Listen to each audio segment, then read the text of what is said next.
Hello student, our today's topic is Newton equation of motion, मतलब Newton की गति के समीकरण। शायद तुमने 9th क्लास में अच्छे ढंग से डिस्कस करे हैं कि न्यूटन की जो गति के इक्वेशन होते हैं या न्यूटन की इक्वेशन ऑफ जो मोशन होते हैं वो 3 टाइप की होती है और 3 ही होती है। जिसमें तुमने शायद पढ़ा हो कि पहली जो इक्वेशन होती है वो v बराबर u प्लस ए टी, और जो सेकंड इक्वेशन होती है वो होती है s बराबर u T plus half A T square, and जो थर्ड इक्वेशन होती है वो होती है v स्क्वायर बराबर u स्क्वायर प्लस 2as। ये 3 इक्वेशन होती है और ये तीनों तुमने बहुत ढंग से पढ़ी।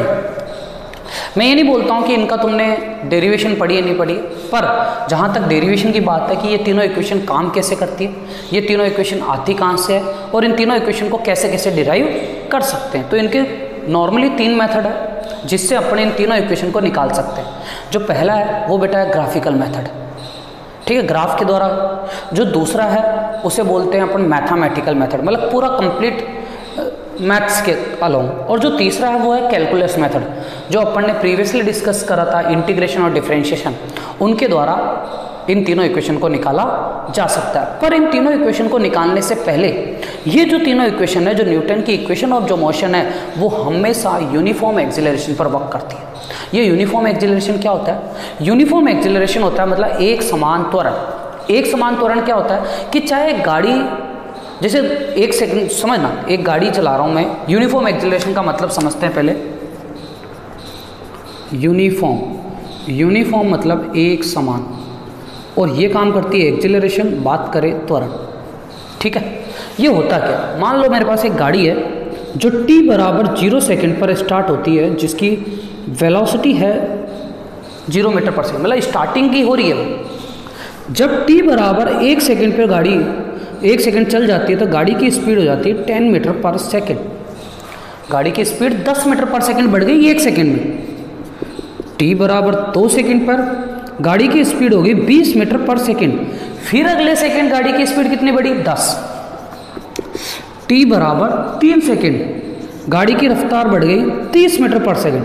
मतलब कि ईच एंड एवरी केस में जो गाड़ी की स्पीड बढ़ रही है, हर सेकेंड कितने मीटर पर सेकेंड बढ़ रही है? 10 मीटर पर सेकेंड बढ़ रही है।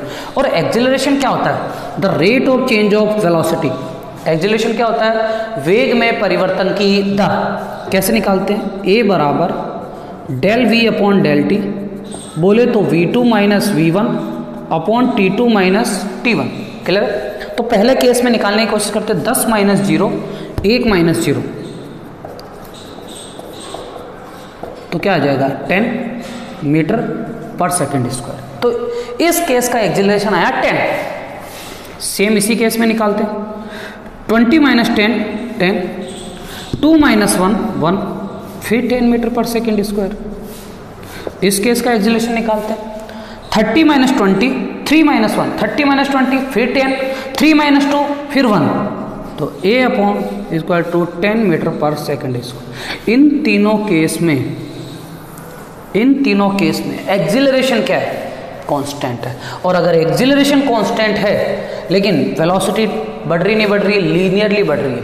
और इसका अगर मैं ग्राफ बनाना चाहूँ, समझना एक चीज, ये t और ये v, 0, 1, 2, 3, 10, 20, 30। तो देखो 0 पर 0, 1 पर 10,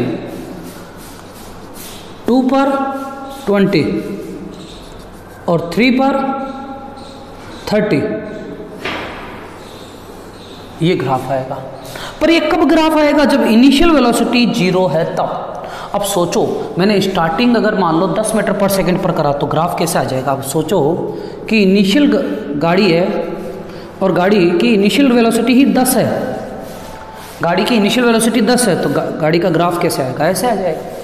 भाई अगर तुमने प्रारंभिक वेग कुछ ना कुछ ले लिया तो ग्राफ यहाँ से आएगा, और अगर प्रारंभिक वेग 0 है तो ग्राफ यहाँ से। लेकिन अगर ऐसा कोई ग्राफ दिखता है वेलोसिटी और टाइम में, वेग और समय में, अगर तुम्हें ऐसा ग्राफ दिखता है तो उसका सीधा सीधा मतलब होगा यूनिफॉर्म एक्सीलरेशन। बोले तो एक समान त्वरण, कि जो गाड़ी की जो रफ्तार है, रफ्तार तो बढ़ रही है पर हर केस में एक्सीलरेशन क्या है?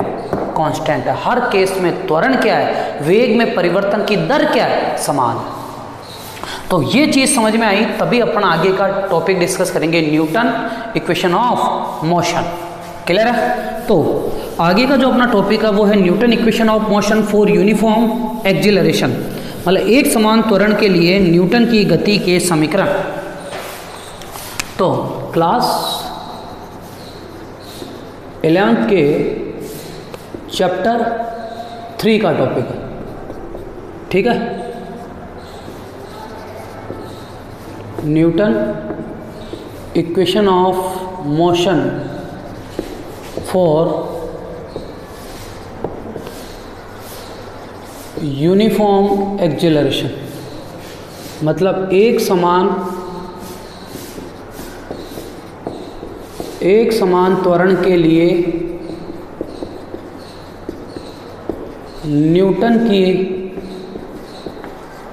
गति के समीकरण। ठीक है, ये आज का अपना टॉपिक है, और जिसका जो पहला फेज है, जो पहला मेथड है, वो अपन पढ़ेंगे ग्राफिकल मेथड। ग्राफिकल मेथड या ग्राफीय विधि,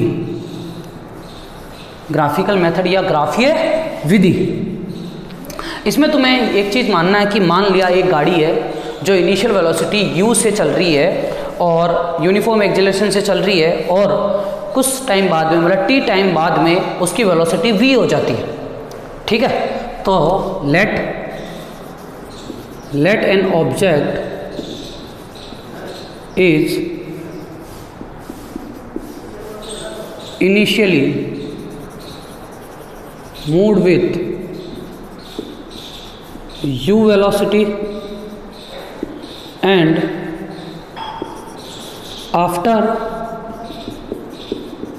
t time it will reached at s distance, s displacement with v velocity at uniform acceleration, on uniform acceleration, on uniform acceleration। तो यूनिफॉर्म एक्सेलरेशन से चल रहा है।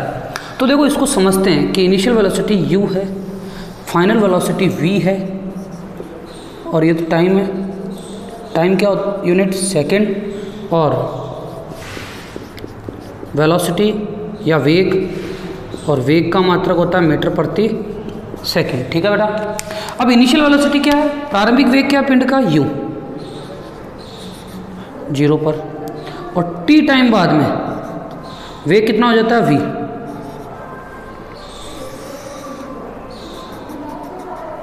ठीक है, ये हो गया। तो ऐसा ग्राफ आ रहा है। अब देख, क्या यही ग्राफ पढ़ा है अपन ने, लीनियर ग्राफ।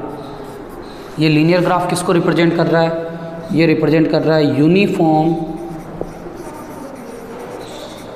एक्सिलरेशन। बोले तो एक समान त्वरण। हाँ, एक समान त्वरण, ये समझ में आ गया। ठीक है, और यहाँ पर डिस्प्लेसमेंट कितना ले रहा है, s। ये याद ध्यान रखना, टाइम कितना है, t, इनिशियल वेलोसिटी कितनी है, u, एंड फाइनल वेलोसिटी कितनी है, v, and the uniform acceleration is a। ये चीज़ याद रखनी, uniform acceleration is a, uniform मतलब कांस्टेंट। ठीक है, अब सबसे पहली इक्वेशन अपने को पता है कि किसी भी वेलोसिटी और टाइम के बीच में अगर अपन ग्राफ खींचते हैं और उसका जो स्लोप होता है, देखो स्लोप क्या होगा। तो पहले अपन थोड़ा सा डिस्कस करते हैं slope of we T curve, slope m।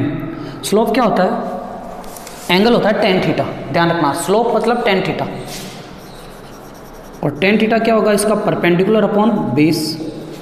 तो थीटा के सामने वाला परपेंडिकुलर, तो सोचो ये वाली वैल्यू क्या हो जाएगी, v माइनस यू, क्योंकि ये टोटल v और ये u, तो v में से अगर u घटा दूंगा तो v माइनस यू, और ये वैल्यू कितनी बच गई, t, क्योंकि ये t और ये 0, तो t माइनस 0 t।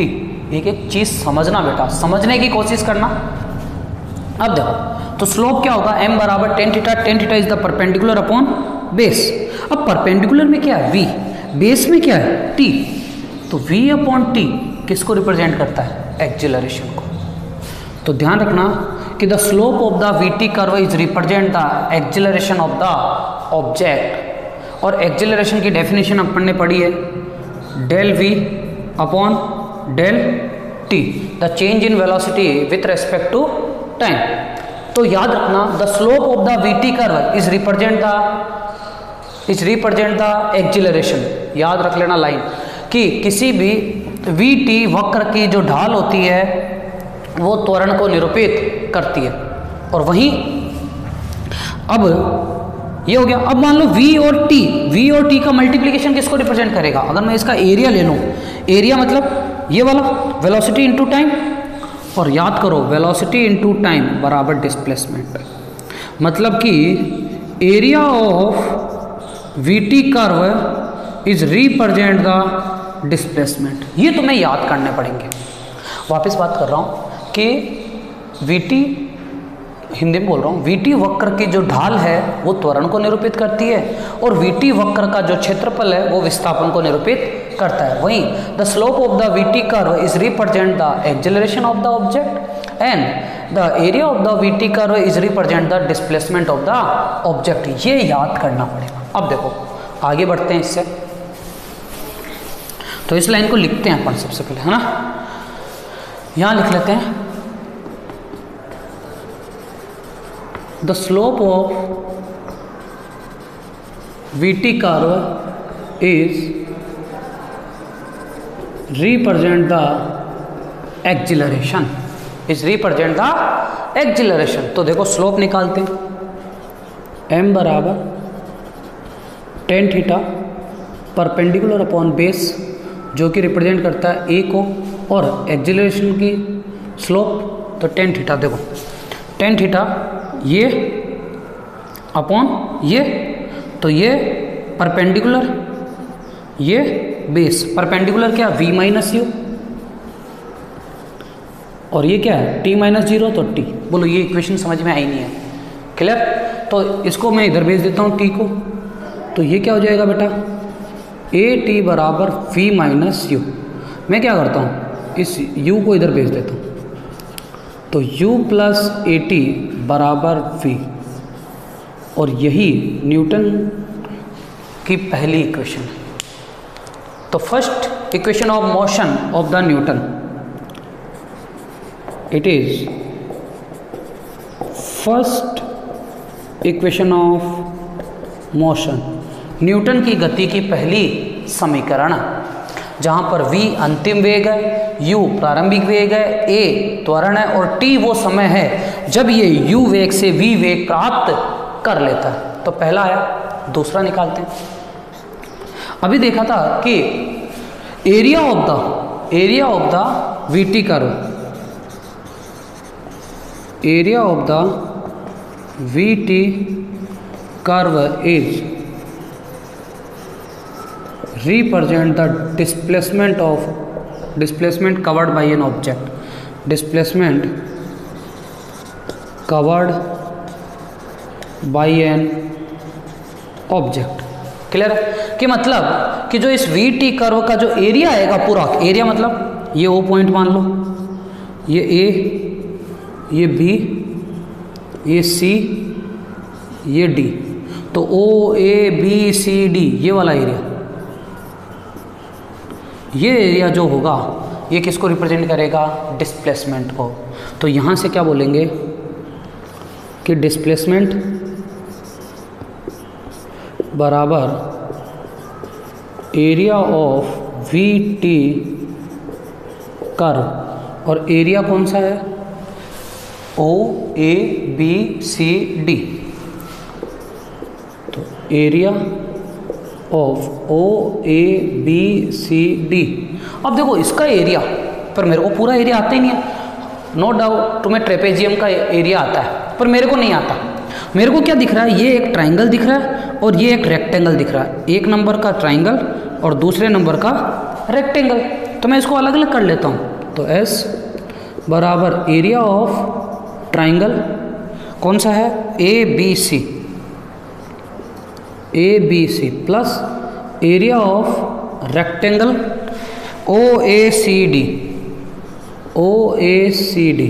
हाँ, अब मेरे को एरिया आता है, ट्राइंगल का एरिया क्या होता है 1/2 बेस इंटू हाइट, तो 1/2 बेस क्या है बेटा t, और हाइट क्या है ट्राइंगल की v माइनस यू, और रेक्टेंगल का एरिया क्या होता है लेंथ इंटू ब्रेड्थ, लंबाई इंटू चौड़ाई, लंबाई क्या है t, चौड़ाई क्या है ये पूरी u, तो u इंटू टी। क्लियर है? अब देखो इसको लिख देते हैं, तो ये हो जाएगा, पहले ut लिख दो, फिर half v minus you into T. अब देखो इक्वेशन यहाँ से अगर मैं इसको 1 डेज बोल दूँ तो 1 डेज से v माइनस यू किसके इक्वल हो रहा है, 80 के। v माइनस यू किसके इक्वल हो रहा है, 80 के। तो यहाँ वाला जो v माइनस यू है इसको 80 लिख देंगे, कहाँ से, फ्रॉम इक्वेशन 1 डेज से, फ्रॉम इक्वेशन 1 डेज से। तो देखो इक्वेशन क्या बन जाएगी, तो s बराबर U T plus half 80 into T, तो U T plus half 80 square, तो s बराबर U T plus half A T square, और ये हो गई इक्वेशन नंबर 2। तो यही है सेकंड इक्वेशन ऑफ मोशन। तो second equation of motion, Newton के गति की द्वितीय समीकरण, न्यूटन के गति की द्वितीय समीकरण जब यूनिफॉर्म एक्सीलरेशन हो, एक समान त्वरण पर। बोलो ये 2 इक्वेशन समझ में आई कि नहीं आई? क्लियर है? तीसरी करें, तो इन 2 का स्क्रीनशॉट ले लो पहले, फिर तीसरी पे बढ़ते हैं। ठीक, अब बढ़ते हैं थर्ड इक्वेशन पर। तो मैं ये थोड़ा मिटा रहा हूं बेटा, ये याद रखना, ये हर में काम करेगा।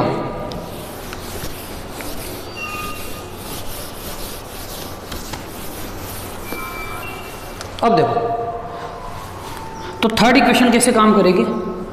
थर्ड इक्वेशन काम करेगी, अपने को फॉर्मूला लेना है, या तो यहाँ से यहाँ तक रख दो, भाई अपने को क्या नहीं चाहिए, t नहीं चाहिए, तो वहाँ से t की वैल्यू उठा के इसमें रख दो, है ना। तो फ्रॉम इक्वेशन 1 t बराबर v minus U upon A, put in equation 2 s बराबर U T plus half A T square, तो s ठीक है, u t की जगह v minus U upon A, clear, plus half A v minus U upon A का square. Okay, तो देखो s u v minus U upon A plus a/2 v minus U का square upon A का square, A से एक काट दिया, v minus U upon A और v minus U upon A दोनों में common, v minus U upon A, तो अंदर क्या बच जाएगा u प्लस यहाँ v माइनस यू, क्लियर है, और 2 तो बच ही रहा है, ये 2 यही बचेगा, u देख इससे तो u बच गया, और इस पूरे से v माइनस यू अपॉन 2, ठीक है, v minus U upon A, तो इधर लिया तो 2u plus v minus U upon 2, तो ये 2, तो s v minus U upon ए, 2u से ये गया तो v प्लस u अपॉन 2, इसको इससे cross multiply, a minus b a plus b क्या होता है, a plus b a minus b, a square minus b square, तो v square minus u square upon 2a को इधर भेज दिया, तो 2as v square minus u square, तो मैं यहाँ पर कर देता हूँ, तो देखो इस u स्क्वायर को इधर भेजेंगे, तो यू स्क्वायर प्लस 2as बराबर v स्क्वायर, और that is the third equation of motion. Third equation of motion, Newton के गति का तृतीय समीकरण। बोलो क्लियर है नहीं करे? तो तीनों की तीनों इक्वेशन हो गई। पहली आ गई v बराबर u प्लस ए टी, दूसरी आ गई s बराबर U T plus half A T square, और तीसरी आ गई v स्क्वायर बराबर यू स्क्वायर प्लस 2as। ये तीनों इक्वेशन यूनिफॉर्म एक्सीलरेशन पर वर्क करेगी। तो अपना जो पहला मेथड है ग्राफिकल मेथड वो कंप्लीट हो गया। नेक्स्ट अपन कल डिस्कस करेंगे कैलकुलस मेथड। ओके बेटा, तो आज के लिए थैंक यू।